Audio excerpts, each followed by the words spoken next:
Je suis très heureuse de vous retrouver pour ce nouveau numéro de Vie de femme. Une fois par mois, nous recevons une femme qui a une carrière professionnelle ou une vie hors du commun. Nous découvrirons des vocations, des métiers inconnus et nous découvrirons aussi des métiers habituellement exercés par des hommes, comme celui de Magali Girard, pasteur de l'Église réformée de France en Savoie. Magali, bonjour. Bonjour. Alors Magali, depuis quand êtes-vous pasteur en Savoie ? Alors, je suis arrivée en juillet 2006, ici à Chambéry, en Savoie. À quel moment dans votre existence, Magali, avez-vous su que vous seriez pasteur ? Alors, je crois que j'avais 25 ans et j'avais fait d'autres études auparavant et j'avais senti petit à petit l'envie de donner plus pour mon Église. Étant issue d'une famille protestante et engagée en tant que jeune ou enfant dans mon Église, une fois adulte, j'ai voulu donner un peu plus de temps et j'ai réfléchi, j'ai fait le bilan de mes compétences, on va dire. Et il s'avérait que, n'étant pas musicienne, je me suis tournée plutôt vers les études de théologie dans un premier temps. Et c'est seulement dans les études que je me suis dit que oui, peut-être je pouvais aller plus loin et concrétiser jusqu'au ministère pastoral. Avant de faire des études de théologie, vous aviez fait quoi comme études ? J'avais fait des études de géographie. En fait, je suis allée jusqu'à la thèse de géographie. Pareillement, je voulais être utile à ma société, à mon monde. Mais je me suis rendu compte que les outils que j'avais en main n'étaient pas forcément ceux que j'aurais voulu avoir. Qu'est-ce qu'on fait concrètement pour être pasteur ? Bon, il y a les études donc, de théologie, mais ce n'est pas suffisant, j'imagine. Pour être pasteur dans mon église, donc l'Église réformée de France, au début, il est conseillé déjà d'être inséré dans une communauté locale, dans une église locale. Parce que si on est inconnu, ça va être un peu plus difficile pour l'Église et de s'engager ensuite avec nous, ou tout simplement pour les études de se concrétiser. Il faut être actif, donc, c'est ça ? C'est conseillé, oui, mais maintenant on peut être actif. On peut avoir été actif, ne plus l'être, ou projeter de l'être plus tard, selon si on a des enfants, ou si, voilà. Ça dépend un peu de l'âge qu'on a aussi. Moi, j'avais un peu plus ou moins quitté l'Église, donc j'étais plutôt dans l'activité formation pour la jeunesse, ou camp de scout, des choses comme ça. Et donc j'étais pas vraiment dans l'église elle-même, mais j'avais jamais vraiment quitté le milieu protestant, quoi. Et puis ensuite il faut faire des études effectivement, donc pour être pasteur dans notre cursus c'est 5 ans, et puis après il y a une année de stage en situation avec un autre pasteur, et puis on vient dans une église et on donne un coup de main, quoi, et on observe, on fait beaucoup d'observations. On doit apprendre beaucoup à ce moment-là. Oui, on apprend vraiment beaucoup, et puis c'est dur, ouais, c'est quand même une période dure de remise en question, je pense. On apprend aussi sur le niveau spirituel, au niveau personnel énormément. Ouais. Et le stage dure 1 an. Et ensuite, on fait un rapport et on passe devant une commission des ministères. Vous avez fait votre stage où, en Savoie ? Non, pas du tout. Je l'ai fait à Châlons-en-Champagne, ex-Châlons-sur-Marne. D'accord. C'est la Champagne plate et vraiment différente de la Savoie. Oui, là, ça change, effectivement. Oui, voilà, et alors, vous avez été accueillis comment ? Très bien, oui. C'était une petite église locale, donc il devait y avoir à peu près 300 familles, pas plus. Aussi assez disséminée, donc finalement ça ressemble à la Savoie, c'est-à-dire que sur une grande portion de territoire. Et puis l'église de la partie est de la France a plus de mal, étant donné que c'est des endroits où il y a de moins en moins d'emplois, ou voilà. Oui, donc il y avait aussi ce passé-là. Et finalement, c'est les églises souvent qui souffrent le plus, qui sont les plus accueillantes, on va dire, parce que toute nouvelle personne est une richesse.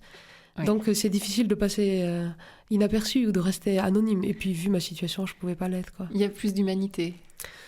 Je dirais pas plus, mais elle est différente. Elle est différente. Ouais. J'ai été reçue de manière très chaleureuse, et puis ça dépend aussi beaucoup du pasteur, et ça s'est très bien passé avec cette pasteur. Donc, D'accord. Ce stage, vous le faites en début d'études, en fin d'études peut-être ? En fin d'études. En fin d'études, d'accord. Alors en début d'études aussi, selon où on fait, dans quelle faculté on le fait, mais en début d'études, il est conseillé, en tout cas à Strasbourg, là où moi j'ai fait mes études. Il y a une faculté d'État à Strasbourg, qui est donc les professeurs sont payés par l'État pour enseigner la théologie catholique et protestante. À droite, les catholiques, à gauche, les protestants, dans le palais universitaire. Déjà, c'est bien séparé, l'université, d'accord. Oui, je disais toujours, ils ont la machine à café, mais nous, on a la bibliothèque.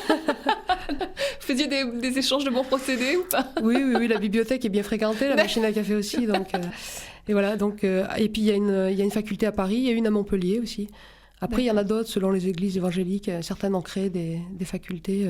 Il y en a une qui est aussi faculté réformée, à Aix-en-Provence. C'est des petites facultés. Eux, ils ont le soleil, ceux-là. Ils ont le soleil, c'est déjà pas mal. Voilà. D'accord. Donc, on va écouter une chanson.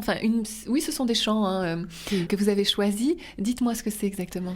Alors, c'est des cantiques qui viennent d'un rassemblement protestant qui s'appelle le Kirchentag, les journées d'église en Allemagne, qui ont lieu tous les 2 ans pour les protestants. Une année, c'est catholique, et l'autre année, donc tous les 2 ans, c'est protestant.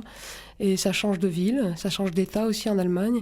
Et là, c'est des grands rassemblements avec toutes les associations, mais aussi avec les hommes politiques qui veulent venir débattre du sujet qui est choisi pour ce jour-là, pour ces journées-là. Ça dure une semaine, c'est un festival en fait. Voilà, Eh bien, nous allons écouter ce que vous avez choisi tout de suite. Merci.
Nous continuons cette émission Vie de femme avec Magali Gérat qui est pasteur de l'Église réformée de France en Savoie. Alors Magali, j'ai une question et j'imagine que beaucoup d'auditeurs se la posent. Quel est le quotidien d'un pasteur ? Le quotidien, ça change tous les jours. Donc, oui. On va essayer de faire une généralité. Voilà, donc, c'est vrai que c'est un métier, si on parle de métier, c'est un ministère en tout cas extrêmement varié. Peut-être même encore plus qu'un prêtre catholique, qui souvent est spécialisé, j'ai l'impression, dans un domaine ou l'autre, la jeunesse. Ah oui. Comme on est moins nombreux, comme protestants, typiquement en Savoie, c'est le cas. Donc, on n'est pas spécialisé, même si on a des charismes particuliers. Le quotidien, c'est que déjà on se lève tôt, on se couche tard. C'est vrai qu'il y a beaucoup de travail quand même. La variété fait que c'est très intéressant. On passe notre temps à préparer déjà essentiellement la prédication du dimanche. Donc à la fois sur le plan personnel, méditatif, intérieur, puis aussi sur le plan scientifique, l'étude du texte. Ça, c'est une grosse partie du ministère. Même si on prêche pas, il faut s'entretenir dans cette connaissance des textes. Beaucoup de rencontres avec les gens, préparation au mariage, aux enterrements, hélas, préparation de baptême qui dure plusieurs fois. Beaucoup aussi d'enseignements pour la catéchèse, l'école biblique. Alors, il faut aussi parfois enseigner les adultes pour qu'ils enseignent ensuite aux enfants. Donc ça, c'est des préparations. Et ça, c'est vous qui faites tout ça ? Oui, c'est pour ça que c'est très varié. Je oui, comprends l'emploi du temps très, très chargé. Pour une seule personne, c'est énorme. Et oui, voilà, donc c'est bon. Il y a beaucoup de gens qui ont un ministère dans notre église. Il y a les prédicateurs laïcs, il y a les musiciens. Et en fait, le pasteur n'a pas une place au-dessus de ces gens-là, mais il a un ministère qui le met un peu à la croisée des chemins de tous ces ministères. Oui, d'accord. Du coup, beaucoup de gens passent par nous pour avoir des renseignements, pour s'organiser. Et de toute manière, on doit aussi être au courant de beaucoup de choses. Donc, heureusement, il y a le ministère du conseiller presbytéral, du conseil presbytéral qui, lui, nous aide énormément parce que c'est tout ce qui est pratique dans l'Église. Mais là aussi, il y a beaucoup de relations à faire. C'est beaucoup de relationnel, effectivement. Vous êtes basé où exactement à Chambéry ? Alors, moi, mon bureau est au 14 rue de la Banque, au Temple. D'accord. Et voilà, il y a d'autres temples en Savoie, donc Aix-les-Bains et Albertville. Mais il n'y a pas le bureau du pasteur. Donc là, il y a les bureaux du pasteur, du trésorier, voilà. Et c'est au 14 rue de la Banque qu'on a nos bureaux, on est basé, même si j'habite pas là, quoi. Une autre question, est-ce qu'un pasteur est rémunéré ? Et oui, oui, oui. Souvent, on me pose la question, vous faites quoi? Je suis pasteur. Oui, mais comme métier. Oui, mais c'est mon métier. Et oui, oui, on est payé, on a un salaire mensuel.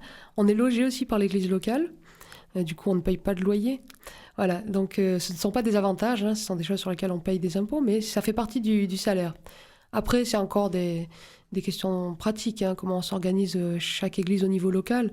L'église de Savoie s'organise d'une manière qui n'est peut-être pas celle de l'église de Haute-Savoie ou d'Annecy. Voilà. Nous, en tout cas, c'est comme ça. Et il y a aussi une voiture de fonction.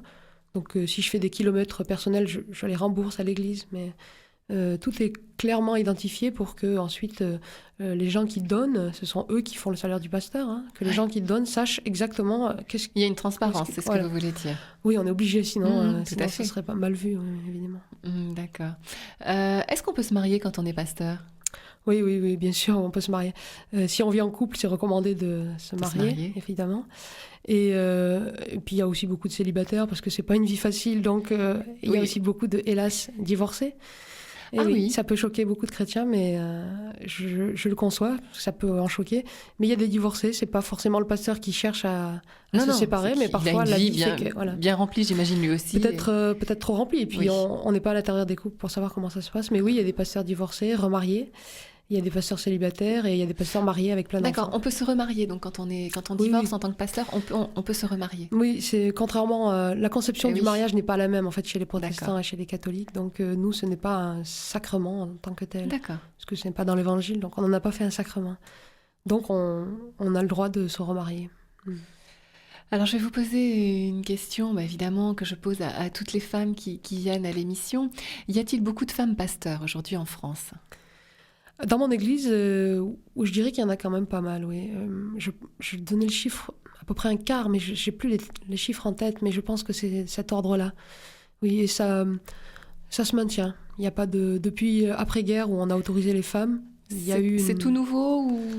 Alors, après-guerre... Il fallait oser quand même. Voilà, il a fallu oser. C'était souvent d'abord des sœurs diaconesses qui ont été en poste pastoral, et puis petit à petit, un jour, on s'est posé la question, et effectivement, on a accepté les femmes. Voilà. Donc, c'est un métier d'avenir ?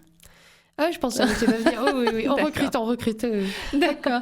Écoutez, Magali, je vous remercie beaucoup d'être venue nous rendre visite, et puis nous vous souhaitons belle vie en Savoie. Merci beaucoup. Au revoir. Au revoir.